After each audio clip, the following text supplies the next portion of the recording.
Okay, we're up and running. Um, this is going to be on death and the afterlife. This topic is very specific to your family and to your family's belief system. So, for this reason, it is more of a list of topics and questions for you to pursue as a family. Um, address these random teachable moments. Um, a lot of these things, you know, might be better as the topics come up. You see a dead bug on the sidewalk, a pet dies, things of that sort. Uh, Hopefully, is usually a better introduction, uh, and just kind of roll with whatever comes up. But again, this is on death and the afterlife. Um, so I just have a list here of things to converse about. Um, Life is a blessing and a sacred gift from God. Life is God breathing into a creation to animate it at conception. Again, this depends on your belief system. Is it at conception? Is it when it comes out of the cocoon? You know, you're going to have to adjust to your own belief system. Life is a balance of simultaneous growth and deterioration. All human lives matter. Um, Death means that a physical shell called a body will no longer live on this earth. Is our body a shell? Is it something else? What do you believe about our physical bodies? Death means God's breath is removed. Obviously, if you don't believe in God, that's going to have to be adjusted. Um, Death means animation ends. Can a creation be animated or alive by something or someone other than by God? Um, you might get into cloning, hybrids, demon possession, all those kinds of topics depending on the age of the child and what you believe. Can a creation be both alive and dead, or dead and alive? Right? Can you be dead um, physically but alive spiritually?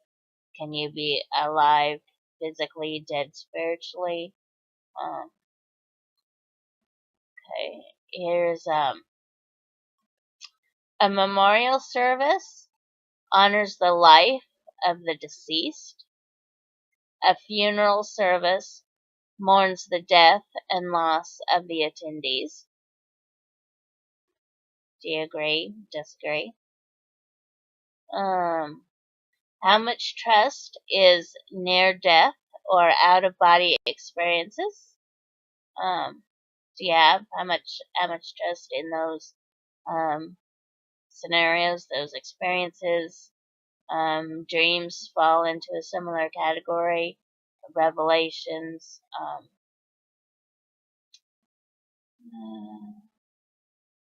No one still in this life can with all certainty witness to life after death. Okay. If we come back to this planet, then we're still alive. We're not actually in the afterlife if somebody's talking to you. So, were their experiences just firing neurons in the brain? Were they messages from God? How do you guys approach that?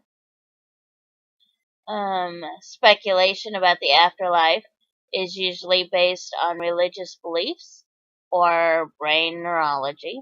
Right? Ghosts are a secular term for spirits, angels, and demons. If you don't believe in those things, what are your family's answers to that? The job description for angels is a messenger, watcher, warrior, and God worshipper.